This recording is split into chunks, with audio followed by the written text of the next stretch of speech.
Hello and a very warm welcome back to the Gimme a Whole Year Wrestling Podcast.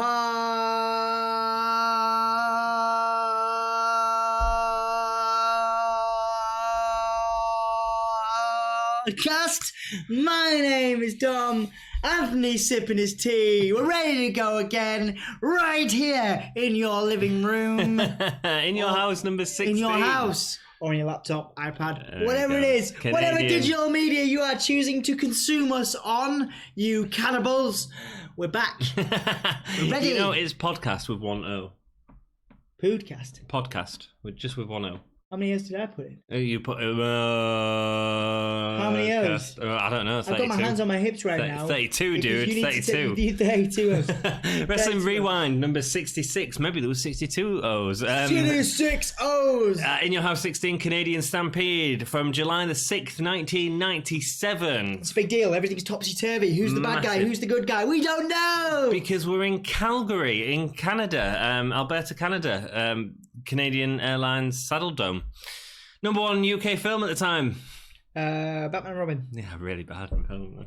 I quite like it. There is a guilty it's pleasure the one in with it. Jim Carrey. No, Batman and Robbie. No, that's Batman Forever. This is Bane and Poison Ivy. Oh, I thought they were rolling together. No, there wasn't. Bane and Poison Ivy wasn't the best. Although the best for the Batman franchise. Was it Nicole Kidman? Nicole Kidman was in Forever, I think. Is it Michelle Pfeiffer? No, that was Batman Returns. I love the fact you're testing me on Batman knowledge. Who plays Poison Ivy, though? Uma Thurman. Uma Thurman, no. She's attractive. Yeah, man. Very attractive. And it was somebody O'Connell, who was Robin. Whatever I'm saying. Chris O'Donnell. Chris O'Donnell, not O'Connell. Batman knowledge, cool. And the Batman, George Clooney, right? Yeah, George Clooney with nipples. It's the Batman and Robin. Yes, it's that movie. That's the state of UK movies at the time. The state of wrestling. Was that the one that had the U2 tune in? Yeah, it did. Yeah, I think so. Hold me, thrill me, kiss me. Yeah, it's great. Kill that one. But the number one UK song was actually Puff Daddy and Faith Evans. I'll be missing you. I'll be missing. Is that? I don't know. Is it a tune? What I remember, what I think it is. Commentary: Vince McMahon, Jerry Lawler, and that's Sting. I'm thinking of. Do like, you know, the Sting tune. Yeah. The police. Yeah. I'll be watching you, not missing you, isn't it? Psycho song. Classic. Yeah, Psycho song. Commentators: Vince McMahon, Jerry Lawler, and Jim Ross. You're the one for me. No, wow. This is why you join the podcast, for awful American anthems. However, let us know what you're thinking of the podcast down below. We love hearing your comments. That was it. That's what it's called, isn't it? We love hearing your comments. Give us a shout out down below. Let us know that you're watching it. Let us know if you're enjoying it. Give us a like. It really helps out the channel. And let's go straight into it. Commentators: Vince McMahon, Jerry Lawler, and Jim Ross, all with cowboy hats. I think Royal Rumble 97 was the first time we saw Jim Ross with a cowboy. Became a thing. Obviously, they carried it on to this because of the Calgary Stampede that was happening over this weekend. Jerry Lawler has a massive over-the-top hat, which is really funny. It's really good. Video package at the start to highlight that black and white is no longer the colour of wrestling. The colours is now all muted grey, and the top superstars, you look at The Undertaker, who's being influenced by Paul Bearer, and he's not a good guy, he's not a bad guy. Stone Cold, Bret Hart.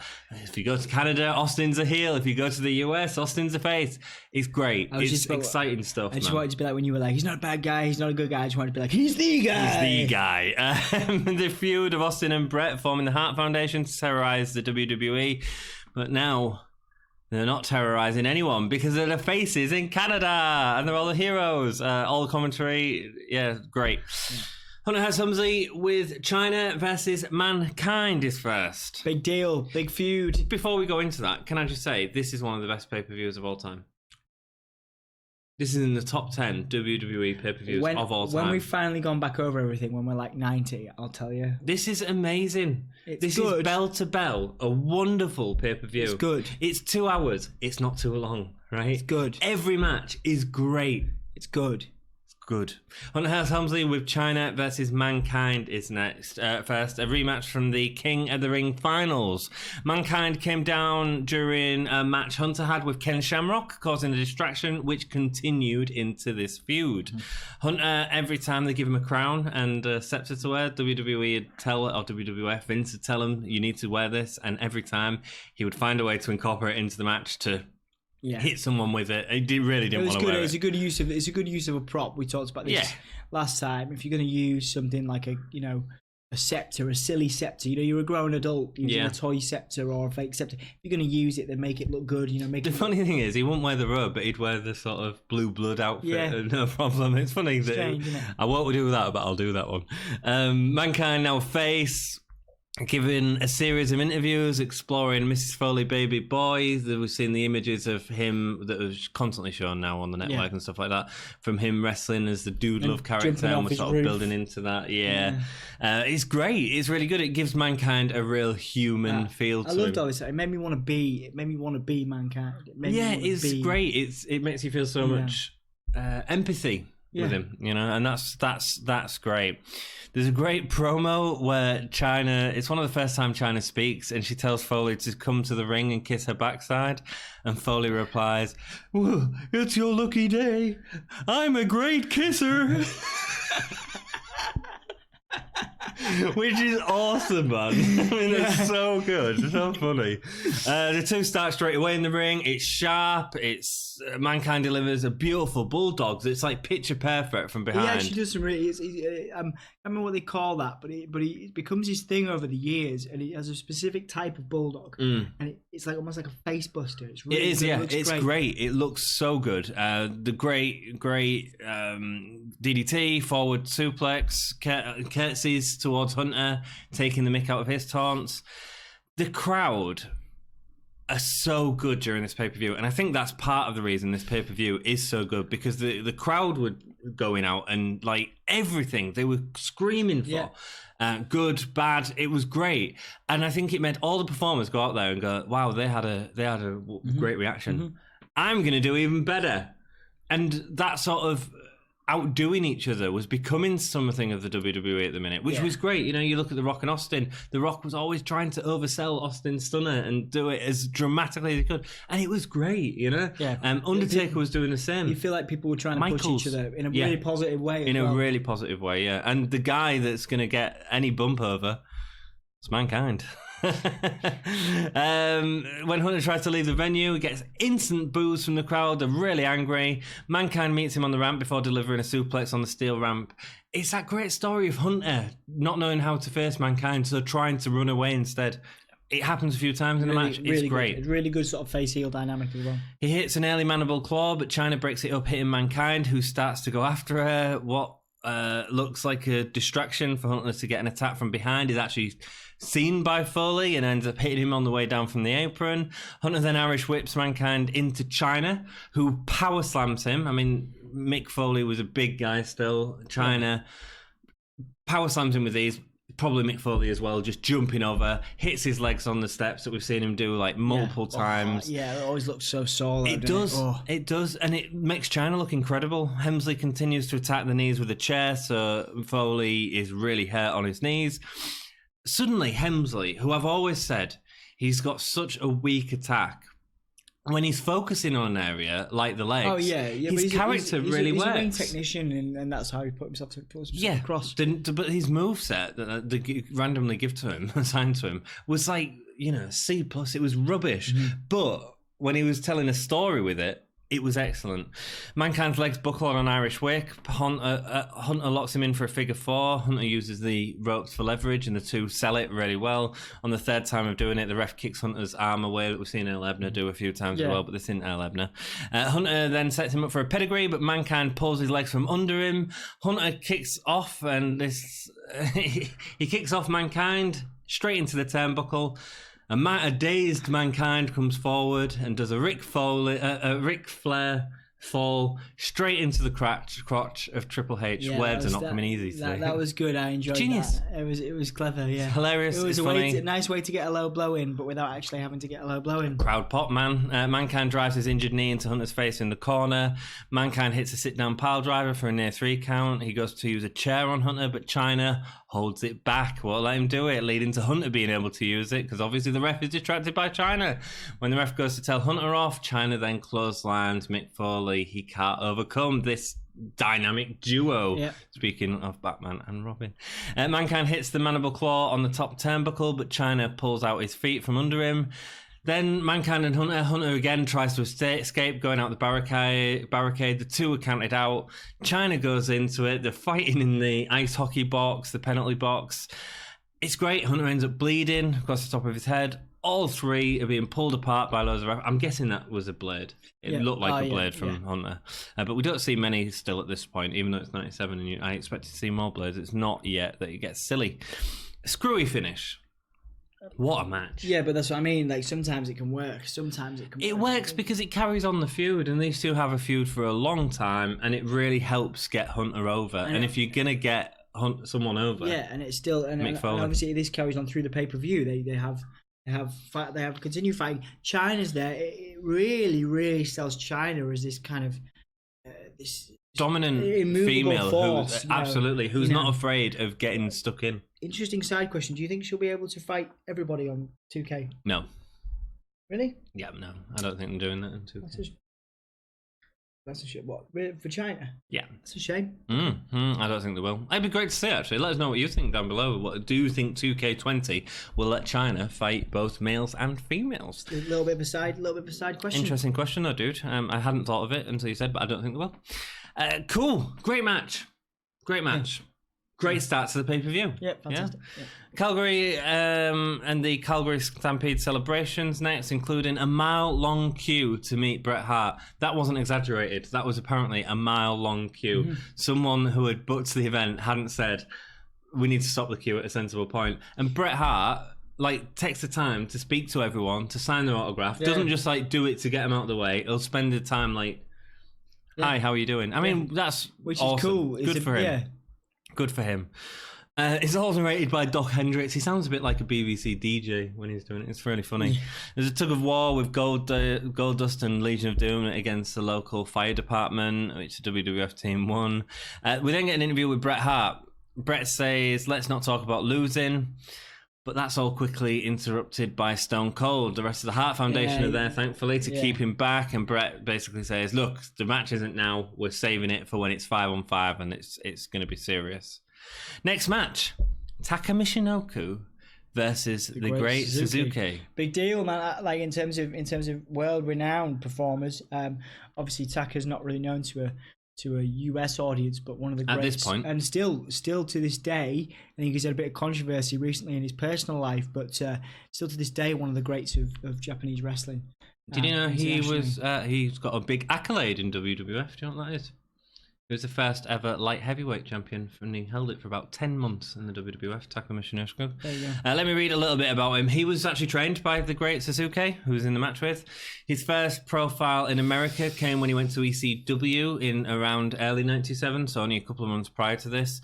Fighting at ECW was barely legal in a 6-man tag match. He'd also returned to ECW in 99. I think that Vince McMahon, in typical Vince McMahon fashion, credits this as his first American performance on television. Probably. It's not. That is a thing Vince does. Yeah, he does all the time. At D-Generation X in your house in December of 97, he'd win a match against Brian Christopher to become the first ever light heavyweight champion. It's actually built. It's on WWE's YouTube as a classic, that, because it's a really good match. Held the title for 10 months. Mm-hmm. He goes on to have the ridiculous. Well, actually, it's actually a really cool stable. Kai was great, but then they had the dubbed thing where they would the say Val Venus thing. Oh, right. Undo. Yeah. which was kind of fun. And actually, I went back and I watched because when I was watching this, there's actually a match that's pretty good between Taka Michinoku and Triple H. Yes, there is. It was a Raw heavyweight championship, yeah. And he couldn't even get the win with Funaki. With his help, he couldn't even get the win with him, could he? But yeah, I mean, so big deal, really. He's obviously part of the Kind Tai feud when Val Venus was getting his little member cut off as the heel faction. He had the championship shot. He'd later moved back to All Japan Pro Wrestling and later New Japan Pro Wrestling. Still there to this day as a manager, managing Will Ospreay at the minute and occasionally tagging with him as well. He's held the IWGP Junior Heavyweight Tag Team Championships 2 times with Dick Tonga and Taichi. And the World Junior Heavyweight Championship 1 time at All Japan Pro Wrestling. I mean, a legendary guy, and the Michinoku driver is a staple of WWE moves nowadays. Finisher. Yeah, brilliant finisher. A little bit into the great Sasuke. Sasuke formed Michinoku Pro Wrestling, the first independent wrestling association in Japan outside of Tokyo area.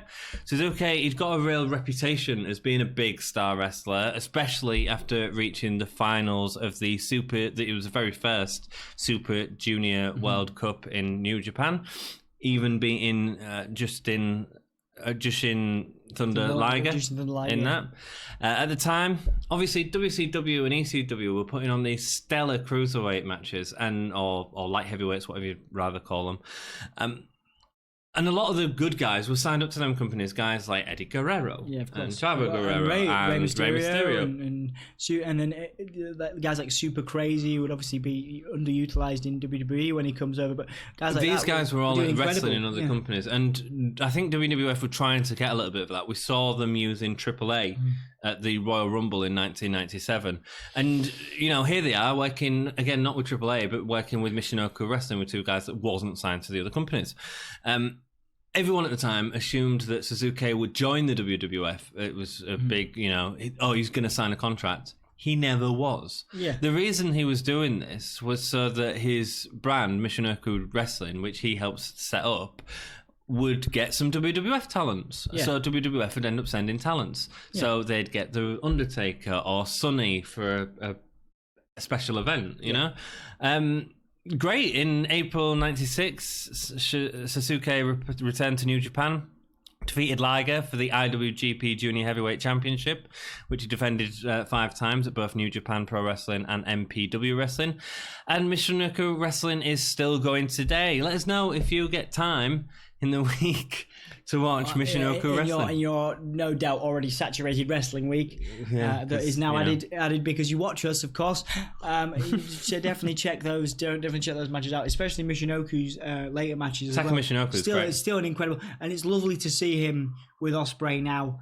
And obviously, you can say what you like about Will Ospreay, but I love Will Ospreay. I think he made a good decision for him. Not going to WWE, but having that kudos of having Taka Michinoku manage you. Let's be honest, he's doing all right. Yeah, exactly. Yeah, he's doing all right at the minute. Yeah. Before the match starts, Mankind and Hunter come out again to continue this scrap backstage. Great through line.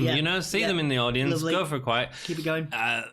It's good. There's a bucket to the head. That's good. Which is a cruiserweight style match in the lightweight division. Because I hadn't seen this for a long time. Initially, I was like, oh, okay, so this is going to be a case of it just being Triple H and Mankind, and the cruiserweights are just going to get left in the ring. And I thought that, and it didn't happen at all. It didn't happen. It was great. And so that does happen these days. It does, yeah. And you think, well, the distraction's happening. They do the spot at the start of the match, which makes sense, and then they let them go into the match. And it's nice to see their style. It's a very different style to what we're seeing in WWF at the time.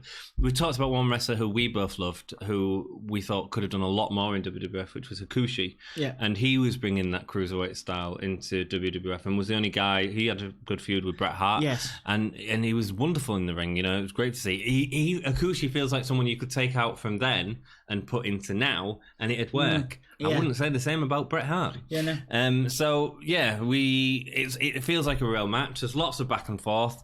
Suzuki with a lot of really great spinning heel kicks, leaving Michinoku to escape a hold on the floor and stuff like that.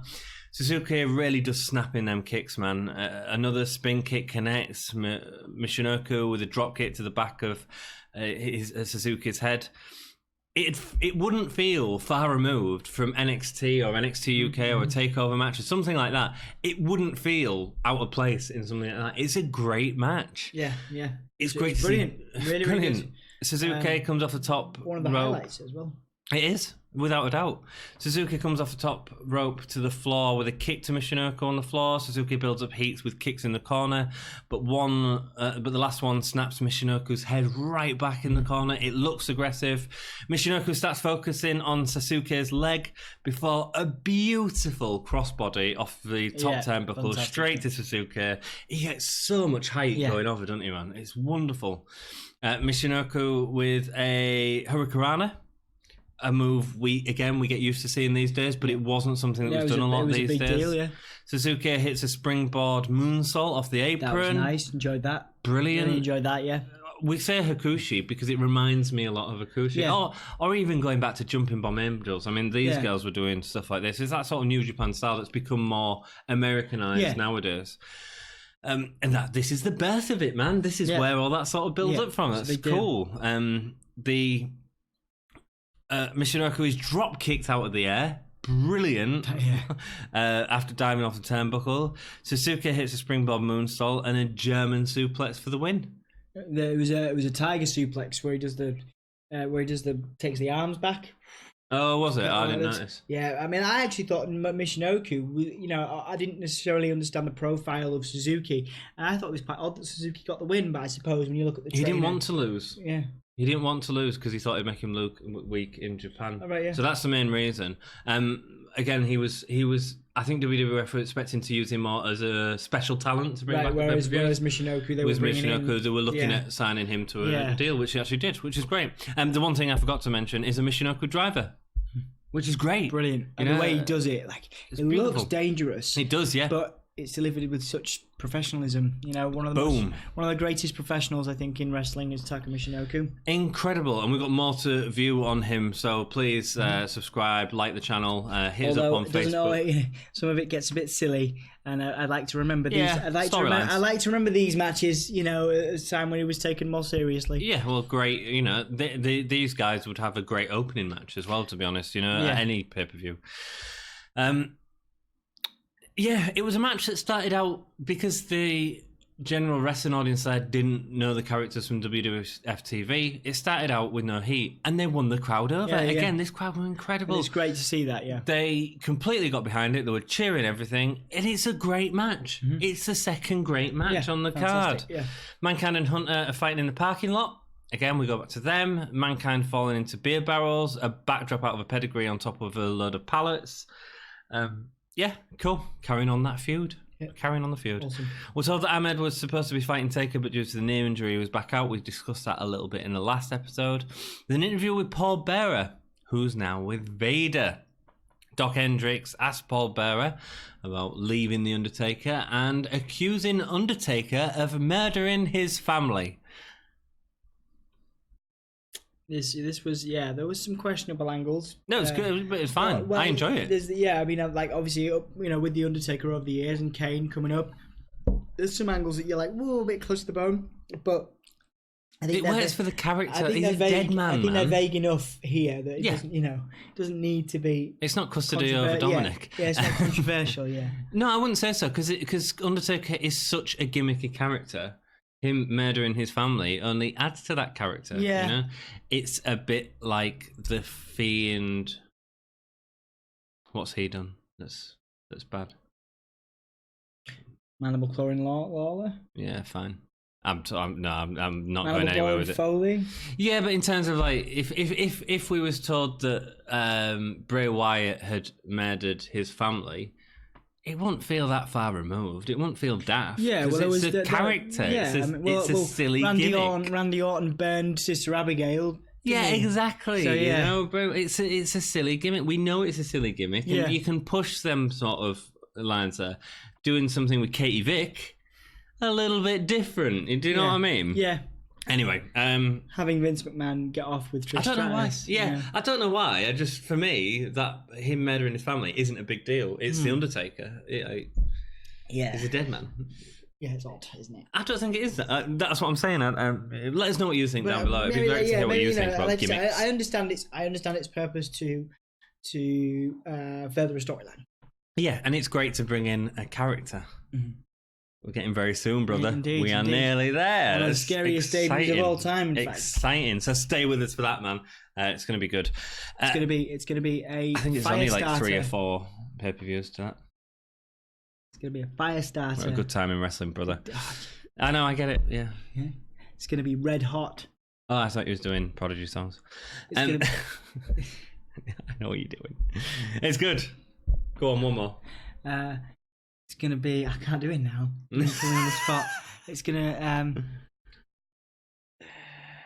something about a machine, but I can't do it. It's going to be... You look like a mayor who's struggling to speak at the minute. I got nothing. Give me a fire-related pun. I did a mayor. Guys. Oh, there you go. Oh no, you're mayor. Okay, guys. There you go. Just a quick side note. Give us some fire-related puns in the comments. Let's hear them for next time. For next time, I get stuck on fire-related puns. Interview with Paul Vader. Vader. Doc Hendricks asked about him accusing the family. Vader still accuses Undertaker of murdering his family, and says that Taker is going down to Vader like he did at the Royal Rumble. It's going to be a deja vu tonight. Good.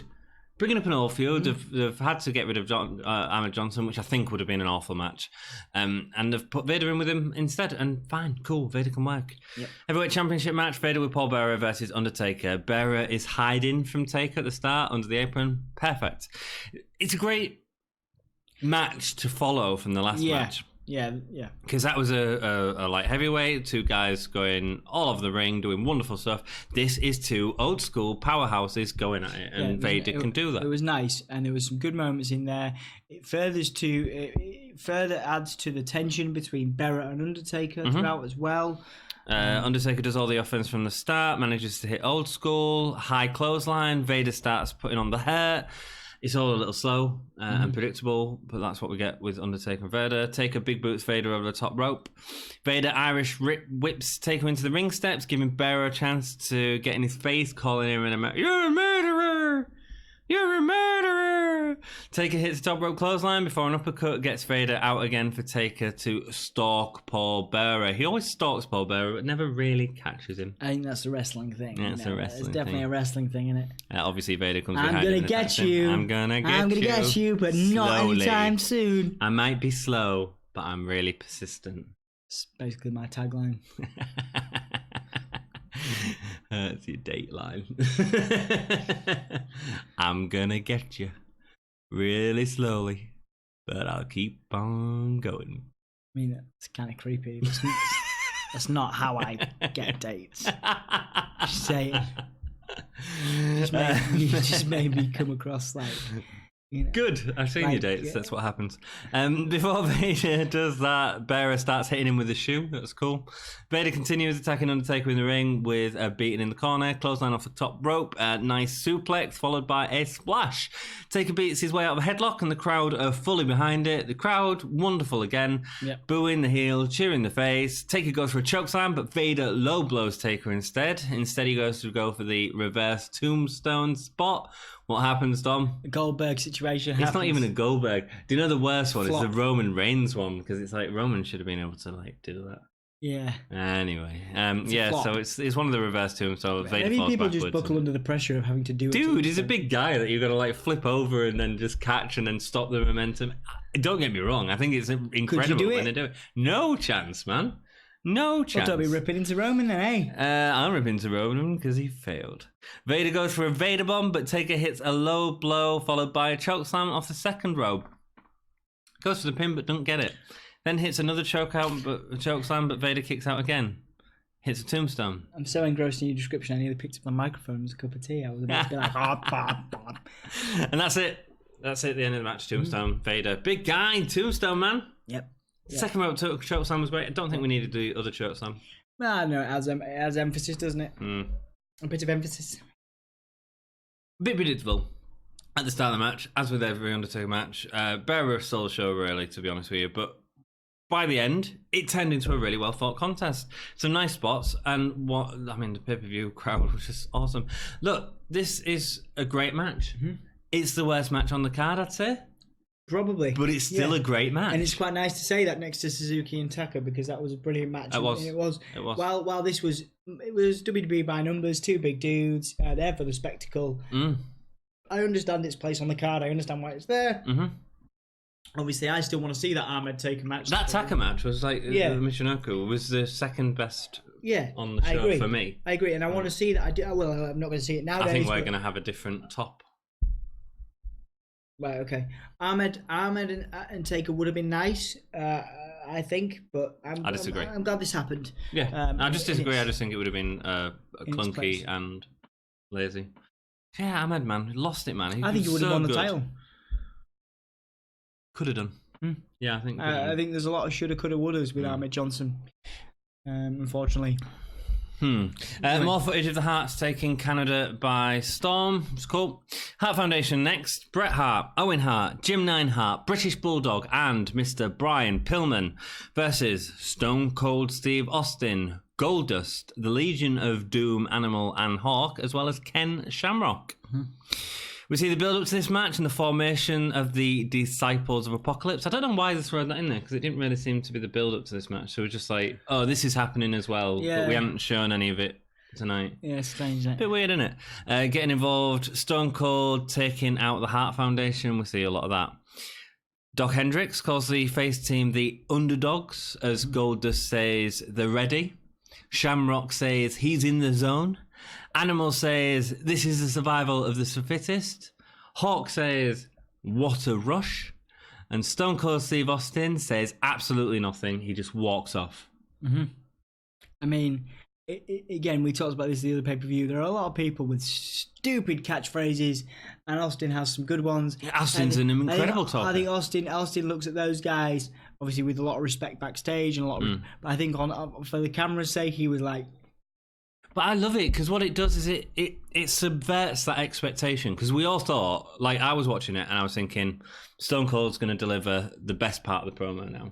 And instead, he just goes, no, I'm walking off. And that's what you got with Austin. You didn't know what was coming next. Yeah, you know? Which is nice at this it's time. Great. Yeah, it's nice this time. I love the fact that heavily scripted promos, which is still today, to be fair. Yeah. But, you know, it's nice to have that kind of that edge where you legitimately, with Austin, you got to be a character that you would only dream of being, the guy that says, you know, F you to your boss. The guy that doesn't really care what people think. No, exactly. We all got to live vicariously in the 90s. Through Austin. Yeah, no, it's great. But we go back to it, man. Yeah, as much as, you know, we all want to think we could be like the Undertaker or whatever, it's a bit far-fetched, whereas legitimately you thought, you know, you could be Austin. If you went for beers in a pub and you know, had a bald head, and maybe wore some, you know, tighty whiteys, then you could be the top of the company as well. You know what I mean? So that's. Well, how many like independent wrestlers do you see that were like imitating? Especially when you think of like backyard wrestling, and you think of all the guys imitating Austin really, really poorly. Yeah, you know what I mean? There's only one Austin, man. There's a group that sings the Canadian national anthem, and that group was... I got the second name, Daughter. I thought it was Farmer's Daughter, but what was it called? I don't know, something like that. Something like Farmer's Daughter. I didn't. They sing the Canadian national anthem. Oh, wow, this is all about... Well, it does something for the match, because, again, you're putting this on for... It's all about national pride, and here we have... the national heroes returning. They're actually sort of healing. Yeah. I mean, it's really cool, and it subverts the expectation, which I think is fantastic. Howard Finkel introduces Ralph Finney. I don't know who that was. And Stu and Helen Hart, who get a wonderful reception. No, that was on the telly. That's insane. Okay. Live and in colour. Give me a whole year wrestling podcast. We might be still here. We might be cut off. Who knows? Been having a few computer trouble recently. Stu and Helen Hart are there. A great reception. Massive crowd pop. Each man gets an entrance here. There's even pyro for Goldust as he enters. The faces, but I don't know if they are faces. The Stone Cold's team enter first. Heel reaction from a Calgary crowd, especially Austin. seen as the working man of America, getting boos. Then when Brian Pillman enters, man, I mean, it's Brian Pillman. I like Brian Pillman. I like him a lot. I think he's a great wrestler, real talent. You can't hear Howard Finkel even saying his name. The crowd go mental. Pillman's not even a member of the Hart Foundation, man. Not technically. And people, they recognise his talent. And that's, you know, we talk about some of the other guys, you know, like Ahmed Johnson, you know, Brian Pillman, and it's so nice to see that his son is doing well in AEW now, because maybe we'll get to see that family legacy carry on and go somewhere it needs to go. Yeah, he could be a world champion because we, you know, you can say that we appreciate Brian Pillman because of his off the wall character, and obviously we like guys like Bray Wyatt and Mankind and whatever, but he genuinely was an in-ring talent.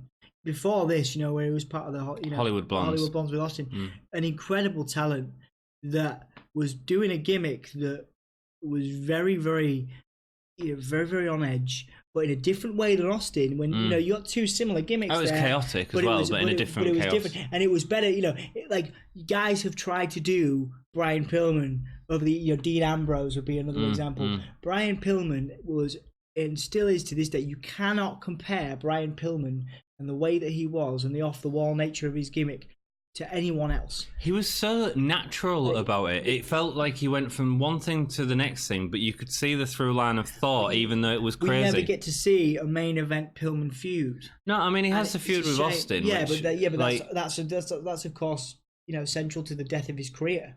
You know? Yeah, with the whole shooting thing. Yeah. No pun intended. Yeah. Yes. Yeah. Pillman was great. And it's Pillman a nice. Maybe this is it. Maybe this is a defining moment for him. I wish Pillman was around longer, man. He could have had so much from Pillman. Yeah, same with Eddie Guerrero. You know, it's a very similar vibe in terms of obviously didn't achieve as much in titles. Dude, you look at the Hart Foundation. There's only one of that team left now. Yeah, sad, isn't it? Because I mean, Pillman and Owen could have gone on to do great things. Bulldog could have gone on to do great things. Yeah, I mean they did do great things. Yeah, they did. Yeah, absolutely. Yeah, but yeah. It's just taken away too soon, man. Bulldog enters with his wife Diana, who has her Miss Calgary sash on. Nice moment. Owen, who slammies. He comes out with his slammies, and suddenly they don't feel like a gimmick and a. So they suddenly feel like awards, and people hold them as rewards, and he gets a massive pop. Brett gets just an average reaction. I mean, they blew the roof off, man. Yeah. I mean, the cameras looked like they were shaking from the crowd, like it was nice. Screaming. Really nice. It's great. Go back and watch that. It is phenomenal to watch. There's very few things that happen to this day, you know, that have that effect on a crowd. You know, like Jericho's debut in WB, maybe a handful of things that happen over the next 10 to 15 years that have the impact. Hardy Boys returning at Mania is a good modern example. Yeah. That shake the arena. Yeah. And make people go literally. It's massive. Buzz with anticipation. It's amazing. The stand at the top of the ramp. Brett gives his glasses to his mum when he comes down. Austin and Brett start in the middle of the ring, and it's them that start off. We're not building up to them meeting up. It is going to be them two going at it straight away. Austin sells everything for Brett, and the crowd love it. It works the crowd into a frenzy. As soon as Austin gets the upper hand, the crowd are instantly booing. Yeah. It's so defined. It's brilliant. So he flips off the crowd, and that's Austin's attitude, and that's why watching it as an outside Canadian fan, I go, "That's cool. Yeah, that guy's cool." Because he just flips off a whole audience. Yeah. It's great. Anytime Austin misses a move, the crowd are straight onto it. Anvil gets in against Austin. He gets a Luther's press for his thanks before a tag to Shamrock. Shamrock was the one that I thought was a little weaker in this match. Yeah, Shamrock promised so much, I think, to to us as wrestling fans when he first comes in. A real that match with Vader is great. Yeah, he promises a lot, but his personality lets him down. There are a number of examples. Steve Blackman, who comes in years later, is another great example of an incredible in-ring talent, but just the personality side of it Really lets Shamrock down. I didn't think his wrestling was as good in this match. That's my issue with Shamrock. He goes for the early ankle lock. Pillman breaks it up. Then he gets in the ring against him, and Pillman's using typical heel moves, spitting in the face of Shamrock, and the crowd are cheering for it. Yeah. It's weird. Spitting gets a face pop. I don't think people were cheering when Bret Hart was spitting at Vince McMahon in a couple of months' time. I think they were. They were cheering for Bret. Owen gets in against Goldust and pops off a nice insecurity. Hawk gets in. It's weird to see Hawk from Legion of Doom, like a quintessential face team, would you say? Yes. They generally always got a face pop. They all... And it's all reversed. They all are, and then it's reversed. Owen locks on a sharpshooter, which Animal saves him from. There's a really weird moment, you know, when you look at Jim the Anvil Neidhart, who is, throughout his career, more of a heel than a face. And there's a moment where he's having a test of strength of an animal. Yeah. And he does the thing, the face thing. They're looking at the crowd. It's like, this is so strange to see. Dude, Anvil's been wrestling with the company since Hogan, you know. He's seen all that from the sort of early Hart Foundation. Do you know what I missed from this match? Why wasn't there a heart attack? Yeah. You know what I mean? That would have been a great moment. They did the over the knee. Over the knee, yeah, they did, yeah, but they didn't do the heart attack, did they? No, that would have been wonderful to have seen. I don't know why they didn't do it. Owen locks on the sharpshooter, which Animal saves Hart from. Bulldog gets in for a best of Bulldog moment, delayed suplex and power slam. Really good. Yeah, Bret gets back in as the son of Stu Hart goes against the son of Dusty Rhodes and the plate up. It's clever. Cool. Really good dynamic between them too. Yeah, he hangs Goldust in the corner. I like how Goldust doesn't do any real things here. He shouldn't have done it. Yeah, that's what I mean. It's very much they know the magnitude of what they're doing. Yeah, absolutely. He hangs Goldust in the corner as the Hart Foundation beat him whilst fighting off Austin's team. It feels aggressive. Owen brings in the high flying, beautiful drop kick, enziguri, but gets hit by Animal with a power bomb. Yeah. Legion of Doom hit a Doomsday device on Owen, but everyone comes in and attacks each other. Austin using a chair on Owen Hart's legs on the outside on the turnbuckle. Even though Bruce Hart tries to stop him from doing it, and Austin gets in Bruce's face, so we see a little bit of friction from the crowd there.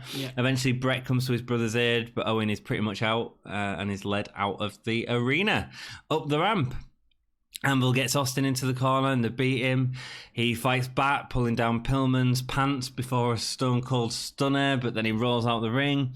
Hart manages to grab Austin's legs, beats it on the turnbuckle, even using a fire extinguisher, weakening Austin's legs.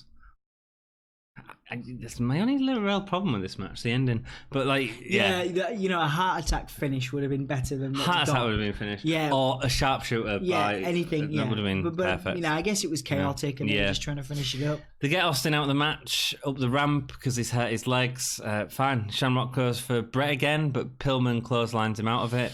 It takes, and this is again, I don't think it was Shamrock's. I think it was Shamrock's inexperience. Yeah. So he's holding him. He's doing the leg thing, ready to go for an ankle and they're lock. and they're going. Oh, maybe he's in it. You know, they're actually. Pillman was obviously supposed to interrupt, but Pillman was late on it. Yeah. So Shamrock just stands there and doesn't go. Do you know what I mean? Know what to do. Yeah. It is, and I think Jim Ross makes the comment that this is inexperience trying to cover for the situation. Yeah. And it doesn't actually look bad because Shamrock's there and he's like. I think they almost looks like he's about to. But he doesn't. He doesn't go for it like he should have done. He just sort of stands there looking at Pillman, going, "It's like an actor on stage, that forgets the lines, and they're like, line, and he's just like, Ryan." Do you know what I mean? And that's how I took it anyway, because it happens later on as well. Bulldog stomps on Shamrock, only to come back with a low blow. Bulldog hits Goldust with a superplex. Hawk beats him up. Stone Cold limps back into the match. Again, Hitman and Austin started the match. Go at it now. Yeah. Austin's so quick. After each person attack, and Bret does this as well. It's one of my only problems with Mankind, you know. He's very slow at getting back up sometimes. Yeah. He was quite good earlier on, but he's very slow at getting back up. These two, as soon as one of them gets hit back down, they're up and they're ready for the next spot. Yeah. And that's incredible. That's why it had so much energy, I think. He hits Austin with a sleeper, but Austin stuns his way out of it. You don't put your head on Stone Cold Steve Austin's shoulder. Just don't do it. Bret locks in the sharpshooter, but Animal breaks it up. Animal locks in a sharpshooter on Bret. Austin locks in the sharpshooter on Bret. Owen comes down the ramp for the save. Again, he had 3 guys like standing there waiting, but Owen's the one that comes in. Owen comes in against Austin. Austin beats up the Hart family, including Bruce, and grabbing hold of Stu Hart. That was a nice moment. I mean, I don't know how much of that was. I mean, I'm sure it was all predetermined, but it looked exactly how you'd want it to look if you were putting. Austin put his hands on Stu, and I wonder if he wasn't supposed to do that, and it caused a little bit of real heat. Yeah, there looked like there's some real, like, if you look at Owen. Yeah, he's like, "What have you done? You've took it too far." You know, if you look at the way that he looks at the camera, like that doesn't look. He looks genuinely. Maybe they're just good actors because you put yourself in that situation and you have the emotional response that's happening, and you can actually get that reaction. Owen. Then did you see the pile up? They all piled on Austin when he came back. Yeah. Like, I'm not sure. Austin, well, let's go to the win first. Austin's back in the ring. Owen gets a roll-up win. The whole of the match breaks down. We have the Hart family attacking everyone, and we're left with the Hart Foundation and the Hart family in the ring.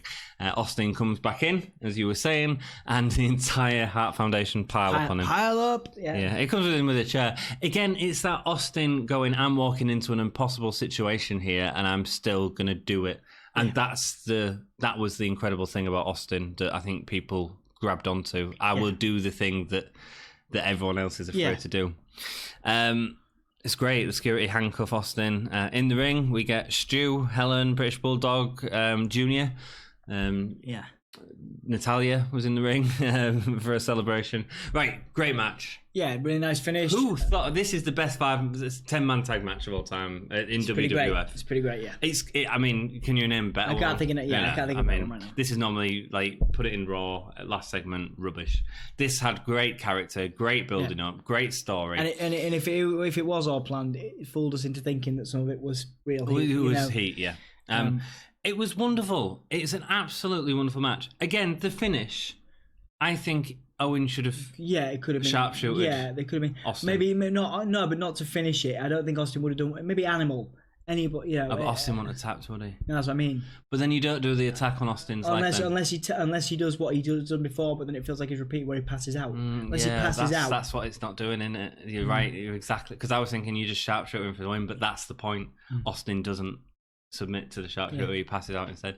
You're exactly right, and I hadn't even thought of that. So that's why they did that ending. Yeah. I just wish it maybe it just been a little bit more legit instead of a roll up along a lot of confusion. I see what you're saying. You know, every guy coming in, a delayed suplex, a heart attack. Yeah. A heart attack would have been a great ending. I do see what you're saying.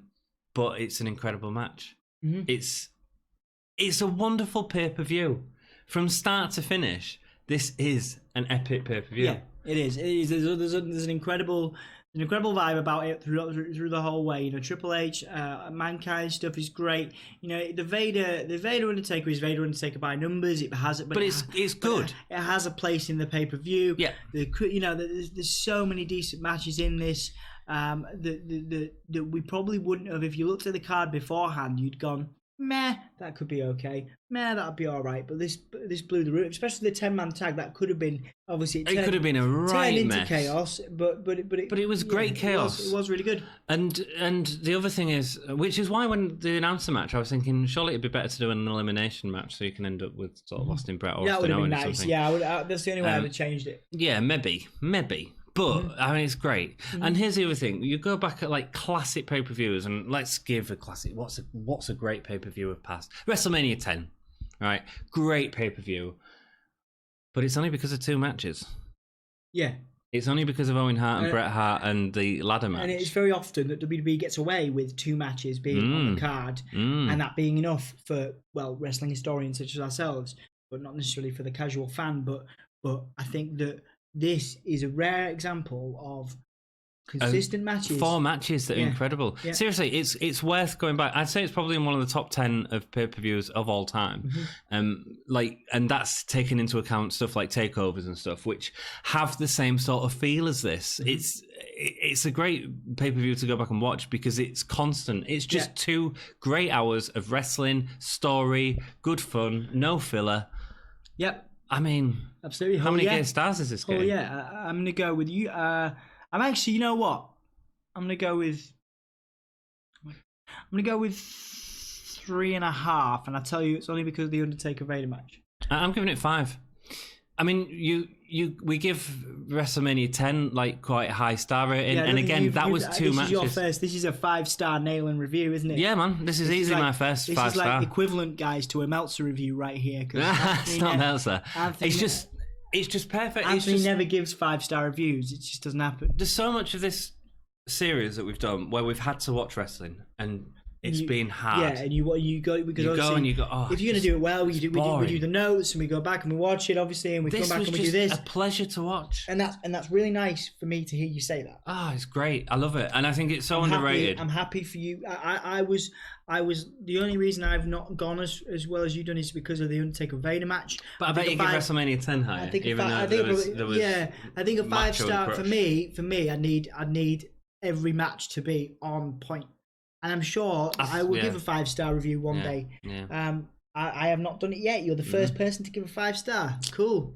Go back and watch this. It's great fun. And if you're into this era of wrestling, it's a great example of what was happening in wrestling at the time. And if you're into this era of wrestling, we have plenty more history of wrestling content. We do on our channel. Please check it out. Yeah, please buy some merch. You can go to Redbubble and buy some mugs and some t-shirts. Modeled by the wonderful Anthony here.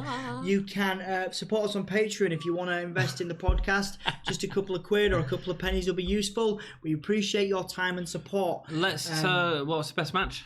Oh right, yeah. That's okay. Sorry. Well, I thought it was obvious. I'm gonna give it to the 10-man tag. Yeah, it's a 10-man tag. I was wondering if you was gonna give it to the Mankind and. That was my close second, and then Suzuki, I'd say the Suzuki match was a second. Suzuki and Michinoku. It's probably the best 10-man tag that WWE will ever have. Best performer. Austin, because I know, man, it's all the time, isn't he? Yeah, we've gone from Michaels to Austin, and as fans of Shawn, we've both talked about that we're fans of Michaels, and we've both talked about we're fans of Mankind, and we've given Mankind a performer. We have given him performers, and we've given Michaels plenty, but now we're consistently giving Austin, and we would never.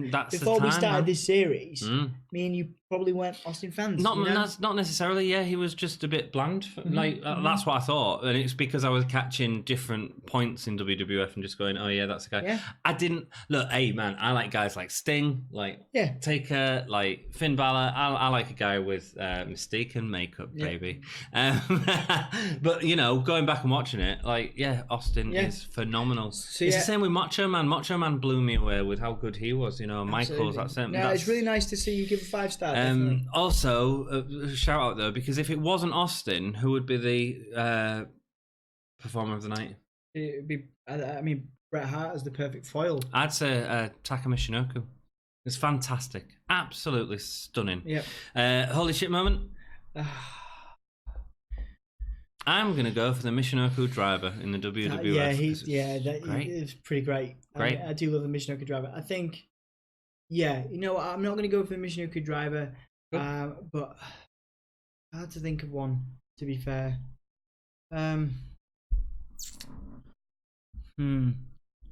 Just the pylon. Okay, the Austin pylon. Austin coming back for a fight. And Bret Hart being, obviously, it's the camera angle. Yeah. But legitimately... Yeah. It's great. It's great. Yeah.